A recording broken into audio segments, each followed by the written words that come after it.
হাসনাত আব্দুল্লাহ নতুন করে একটা বোমা ফাটালেন মানে গভীর রাতে একটা ফেসবুকে স্ট্যাটাস দিয়েছেন এবং তিনি সেখানে বলেছেন যে 11 মার্চ দুপুর 2:30টায়।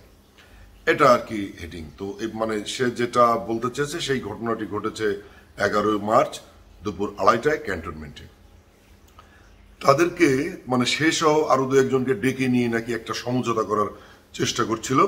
তাদেরকে একটা প্রস্তাব দেওয়া হয় যে আওয়ামী লীগ ফিরে আসবে এবং কি আওয়ামী লীগ, রিফাইন্ড আওয়ামী লীগ, তারা ফিরে আসবে এবং তাদেরকে আসন বন্টনের একটা সমঝোতায় আসতে বলা হয় এবং দু একটি রাজনৈতিক দলও নাকি এই প্রস্তাবে রাজি হয়েছে এবং সেই মিটিং অসমাপ্ত রেখে তারা সেখান থেকে চলে আসে।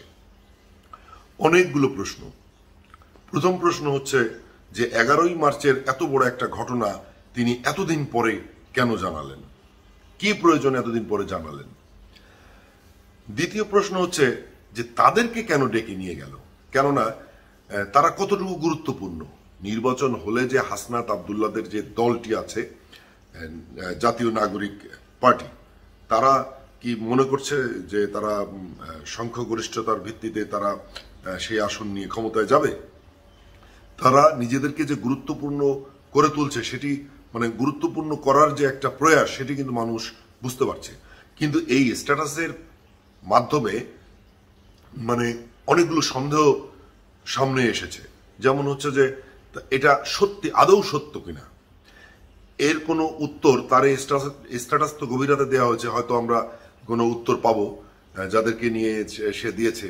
কিন্তু বিষয়টা হচ্ছে যে প্রশ্ন এবং সন্দেহ যে এটা সত্যি নাকি নতুন করে মানুষকে উত্তেজিত করার একটা প্রয়াস, অথবা আমাদের একটা বাহিনীকে প্রশ্নের সম্মুখীন করা, জনগণের মুখোমুখি করার চেষ্টা, সেটি এখনো কিন্তু বোঝা যাচ্ছে না।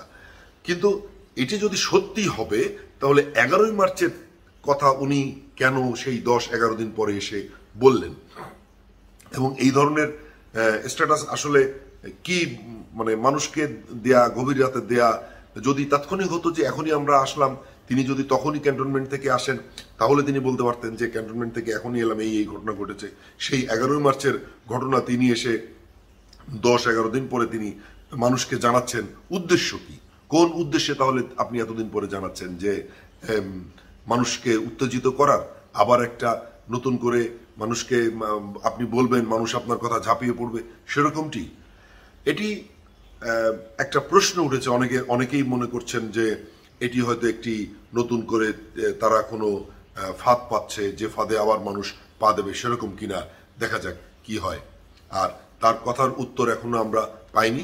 সেটা তার কথার উত্তর বলতে আমি বোঝাচ্ছি তিনি যাদেরকে বলেছেন যে ক্যান্টনমেন্টে মিটিং হয়েছে তাদের থেকে তো হয়তো কোনো উত্তর আসবে, তখন জিনিসটা আরো পরিষ্কার হবে। সবাই ভালো থাকবেন।